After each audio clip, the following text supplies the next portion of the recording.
Few people have impacted the development of the psychiatric field as much as Carl Jung. A Swiss psychologist and psychiatrist who founded analytic psychology, Jung developed concepts such as the introverted personality, archetypes, and the collective unconscious. Born in Switzerland, 1875, and son to a philologist and pastor, his childhood was lonely, but rich in imagination. From an early age, he observed the behaviour of those older than him, such as his parents and teachers. In his teens, he discovered philosophy and read widely. This, together with the disappointments of his childhood, led him to study medicine and eventually become a psychiatrist. Some years later, he went on to become Sigmund Freud's colleague and most probable successor. However, they would break ties eventually over the nature of Freud's insistence on the central origin of neuroses. Jung would go on to develop the concepts of the introvert and extrovert personality, archetypes, and the collective unconscious, the pool of human experience passed down from generation to generation. He would also utilize dreams and imagination to get the person familiar with their unique myth or place in the collective unconscious. Although criticized on occasion for the lack of verifiability of his research methodology, Jung's legacy can be seen today and is recognized by many professors and researchers alike.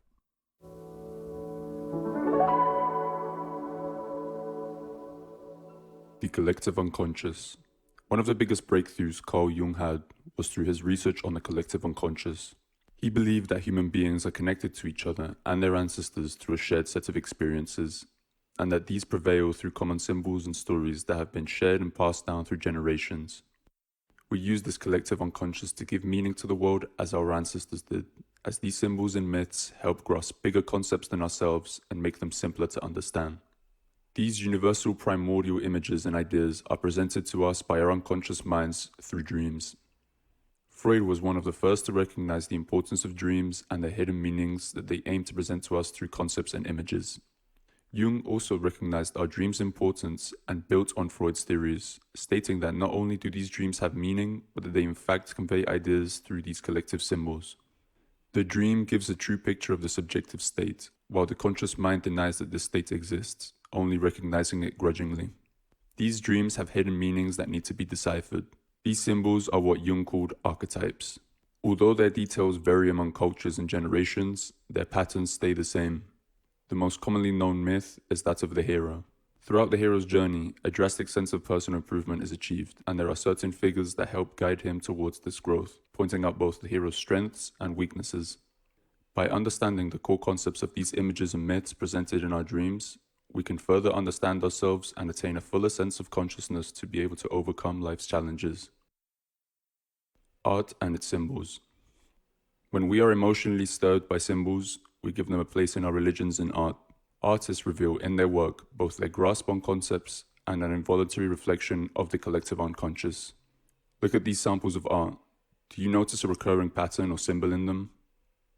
The common pattern here involves the use of circles. Depictions of circles are something that can be found in almost every religion, no matter where it may have originated from in the world. The meaning of the circle can be understood as something that represents the universal, sacred, and divine. Jung, having a religious upbringing and pinpointing many common patterns in religions, realized that these recurring patterns were not accidental. Jung stated that they were in fact products of the collective unconscious, expressing themselves through artistic depictions. Let's take Salvador Dali's The Persistence of Memory as an example. The dreamlike landscape and scenery resemble that of a dream. This painting and the surrealist movement as a whole aim to develop techniques that would allow the unconscious mind to express itself. This era was groundbreaking, as both Jung and artists such as Dali were exploring dreams and the unconscious. However, Jung was aiming to comprehend the common motifs within these revelations from the unconscious, what they might mean, and where they originated from. Dr. Peterson on Jung. We embody a lot of information in our action, right? And our action has developed as a consequence of imitating other people.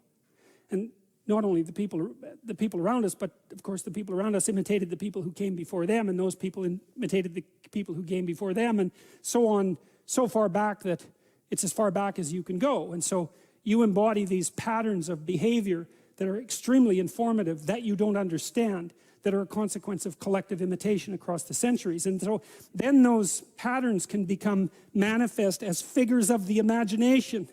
And those figures of imagination are the distillations of patterns of behavior. And so these figures of the imagination can reveal the structure of reality to you. And that's what happened with Jung, and that's what he described in the Red Book, and that was what permeated his psychology. And it's conceivable, I think perhaps probable, that nothing more important conceptually happened in the 20th century than that. This shows the effect of Jung's legacy and how much he impacted the 20th century. Dr. Peterson goes on to explain the main Jungian idea and what we can take away from it.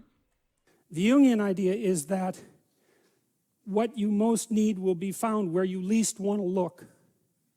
It's like that which you fear and avoid, that which you hold in contempt, that which disgusts you and that you avoid. That's the gateway to what you need to know.